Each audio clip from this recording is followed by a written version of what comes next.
Hey guys, welcome to my channel upskill with Shivanshu. तो आज हम देखेंगे कि कंडीशनल स्टेटमेंट्स होती क्या हैं। तो कंडीशनल स्टेटमेंट्स वो होती हैं कि जिनको हम एक कंडीशन के थ्रू टेस्ट कर सकें।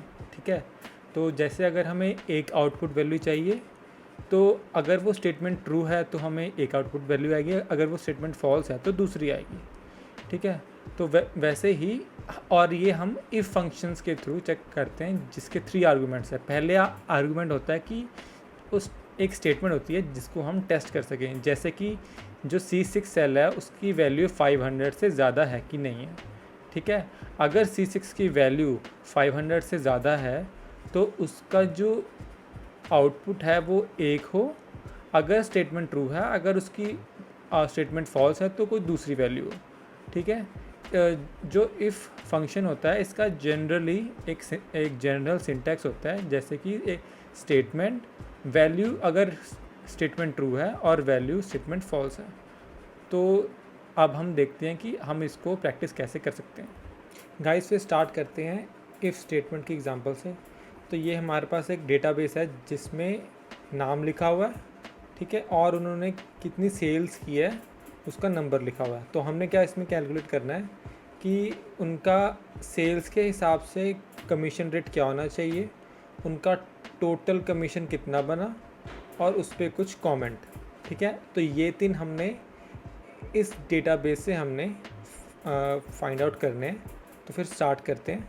ठीक है, तो हम पहले, और यहाँ पर हमने ना रेट लिखा हुआ है कि अगर वो सेल्स अच्छी करता है तो उसका कमीशन रेट हाई होगा जो कि 10%। अगर उसका सेल्स एक लिमिट के कम है तो उसका कमीशन रेट लो होगा जो कि है 5%।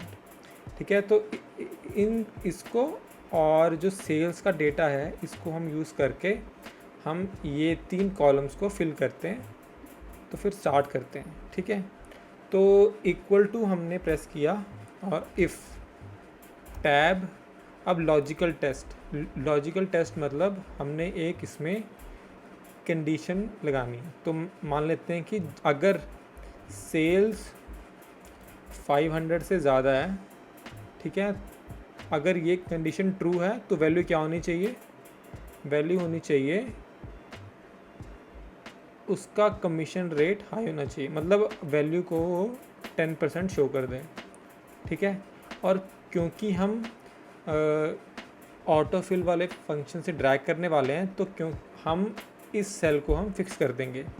तो इस सेल को हम एब्सोल्यूट रेफरेंस में हम लिख देंगे, जिसका मतलब रो कॉलम के आगे भी डॉलर और रो नंबर के आगे भी डॉलर।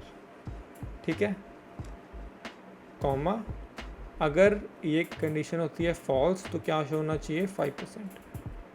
ठीक है, इसके साथ भी हम सेम करेंगे, इस H के आगे डॉलर, 8 के आगे डॉलर। डॉलर हम इसलिए लगाते हैं क्योंकि अगर हमने किसी भी सेल को फिक्स करना है, किसी भी रो या फिर कॉलम को हमने फिक्स करना है तो उसके आगे हम डॉलर लगा देते हैं। इसको बोलते हैं हम एब्सोल्यूट रेफरेंस, क्योंकि हमें यहाँ पर 5% और 10% वाले सेल फिक्स चाहिए, तो हम यहाँ पर हमने डॉलर लगा दिया। तो हम ब्रैकेट क्लोज करते हैं और प्रेस एंटर। ठीक है, तो 10%, तो 10% आ गया। तो अब हम कोने में जाएंगे और यहाँ पर डबल क्लिक कर देंगे। तो यहाँ पर डबल क्लिक से हमारा एनालिसिस आ गया कि किस की सेल 5% $500 से ज़्यादा है। अगर किसी की $500 से ज़्यादा है तो वहाँ पर 10% शो हो रहा है, और अगर $500 से कम है तो उसको 5% शो हो रहा है। ठीक है, और कमीशन हम कैसे कैलकुलेट करते हैं फिर, sales multiply by commission rate.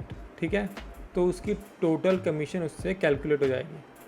हमने एंटर मार दिया तो इसकी टोटल कमीशन हुई $50.97। तो इसको भी हम सेल के right hand side right bottom में डबल क्लिक करेंगे तो हमारे पास सबकी कमीशन आ जाएगी।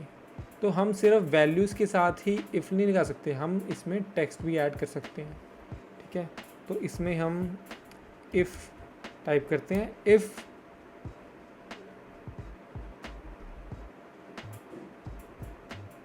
सेल्स इज़ ग्रेटर देन 500, तो क्या कमेंट में क्या टाइप हो, गुड जॉब, ठीक है, गुड जॉब एक्सक्लेमेशन मार्क। और जो भी टेक्स्ट होते हैं ना वो हम डबल कॉमा के अंदर लिखते हैं, ठीक है, फिर कॉमा।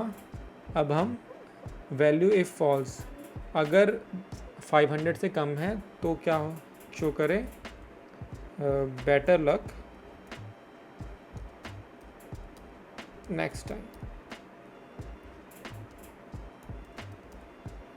ठीक है। इसको भी हमने कॉमा में डाला, ब्रैकेट बंद करी और एंटर मार दिया। तो यहाँ पर क्योंकि 500 से ज़्यादा है तो यहाँ पर गुड जॉब शो हो गया, और वैसे ही हमने इस पर डबल क्लिक किया तो अपने आप इधर शो हो गया।